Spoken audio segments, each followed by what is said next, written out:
ஹாய்ங்க. ரொம்பவே சிம்பிளான அதே சமயம் ரொம்ப டேஸ்ட்டான ஒரு போட்டி குழம்பு ரெசிபி தான் பார்க்க போகிறோம். போட்டினா வேறு ஒன்றும் இல்லை, ஆட்டோட குடல் தான். இதை வந்து நல்லா க்ளீன் பண்ணிவிட்டு குழம்பு வச்சா குழம்பு டேஸ்ட்டாக இருக்கும். அதே சமயம் ரொம்ப ஹெல்த்திங்க. மட்டனை விட இது ஹெல்த்தி அப்படின்னு சொல்கிறாங்க. இதை எப்படி செய்யுதுன்னு பார்க்கலாம். இதோட க்ளீனிங் வீடியோ வேணும்னா கமெண்ட் பண்ணுங்கள், நான் கண்டிப்பாக போஸ்ட் பண்ணுறேன். இதை ஃபஸ்ட்டு சுடுதண்ணி வச்சு நல்லா அலசிட்டு இந்த மாதிரி ஏதாவது ஒரு பொருளை வச்சு சொல்லணும்னா வந்து அந்த தோலெலாம் வந்துடும். அதுக்கப்புறம் அதை சின்ன சின்ன பீஸாக கட் பண்ணி குக்கரில் சேர்த்து மஞ்சத்தூள், 2 கிராம்பு, 2 பட்டை, கொஞ்சமாக வந்து உப்பு போட்டு நல்லா அவிச்சு எடுத்துக்கலாம்.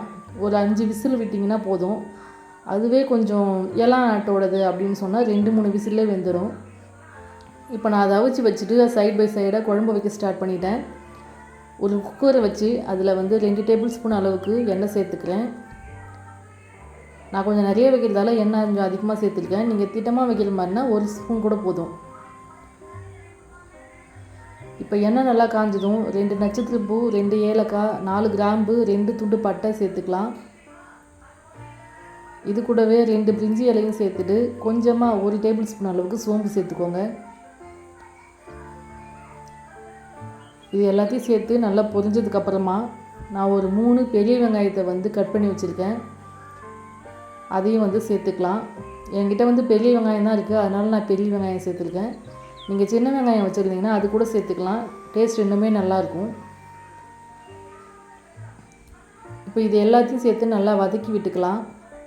கூடவே 2 கொத்து கருவேப்பிலை சேர்த்து நல்லா வதக்கிக்கிறேன்.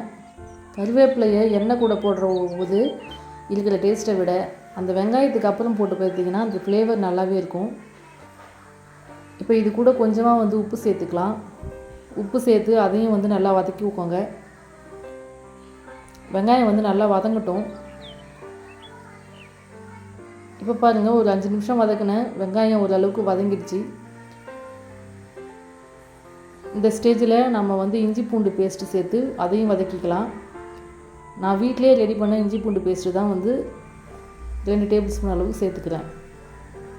இஞ்சி பூண்டு பேஸ்ட்டு சேர்த்துட்டு அதையுமே வந்து நல்லா வதக்கி விட்டுக்கோங்க. இது சேர்த்ததுக்கப்புறம் வந்து அடி பிடிக்கும், அதனால் சிம்மில் வச்சுட்டு நல்லா வதக்கிக்கோங்க. இஞ்சி பூண்டோட பச்சை வாசனை போகிற அளவுக்கு நல்லா வந்து வதக்கிக்கலாம்.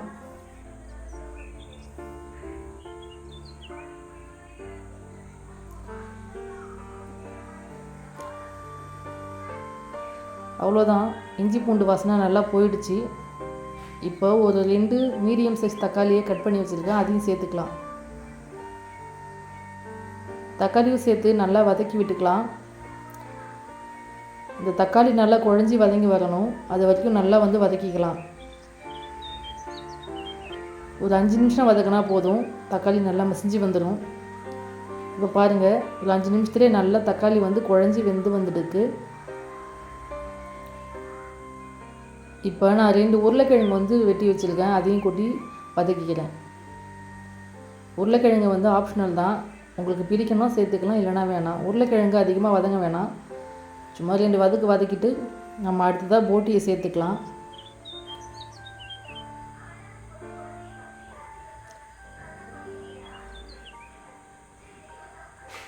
சரிங்க, இப்போ நல்லா வதங்கிடுச்சு. நான் வந்து போட்டியை நல்லா அவிச்சு தண்ணியோடு சேர்த்து வச்சுருக்கேன். இப்போ அந்த தண்ணியிலேருந்து தனியாக அந்த போட்டியை மட்டும் எடுத்து சேர்த்து வதக்கிக்கோங்க. எவ்வளோ பொடியாக கட் பண்ணியிருக்கேன் பாருங்கள். இந்த மாதிரி கட் பண்ணிங்கன்னா சின்ன பிள்ளைங்க கூட சாப்பிட்றதுக்கு ரொம்பவே டேஸ்ட்டாக இருக்கும்.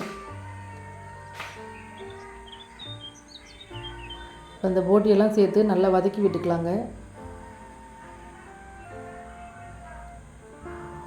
இது ஆல்ரெடி அவிச்ச போட்டின்னு சொல்லுறதால ரொம்ப நேரம் வதக்க தேவையில்லை, ஒரு 2 நிமிஷத்துக்கு வதக்கிட்டால் போதும்.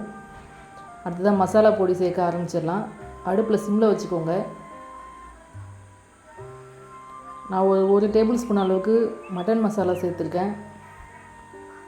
அது கூடவே 3 டேபிள் ஸ்பூன் அளவுக்கு சாம்பார் பொடி வீட்டில் அரைச்சது சேர்த்துருக்கேன். நீங்கள் ஒரு வேளை கடையில் வாங்கின தூள் சேர்க்குறீங்கன்னா 1 ஸ்பூன் வந்து காரப்பொடிக்கு 2 ஸ்பூன் மல்லித்தூள் சேர்த்துக்கோங்க.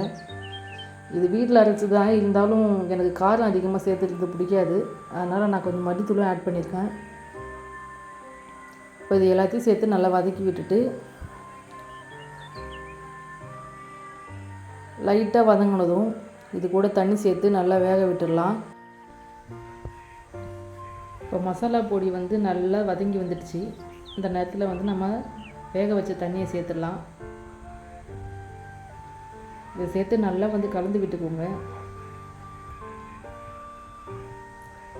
ஒருவேளை அந்த தண்ணியோட ஸ்மெல் உங்களுக்கு பிடிக்கலன்னு சொன்னால் அதை நீங்கள் வச்சுட்டு நார்மல் தண்ணியை சேர்த்து கலந்துக்கலாம். அதில் வந்து நம்ம ஆல்ரெடி பட்டை லவங்கெல்லாம் போட்டோம் இல்லைங்களா, அதனால் அந்த தண்ணி நல்லா வாசனையாகவே இருக்கும். அதை கீழே வைத்த வேணான்னு நான் அதையே சேர்த்துக்கிட்டேன். இப்போ நம்மளுக்கு தேவையான அளவுக்கு தண்ணி சேர்த்து குழம்பு எவ்வளோ தேவையோ அவ்வளோ வச்சுக்கலாங்க.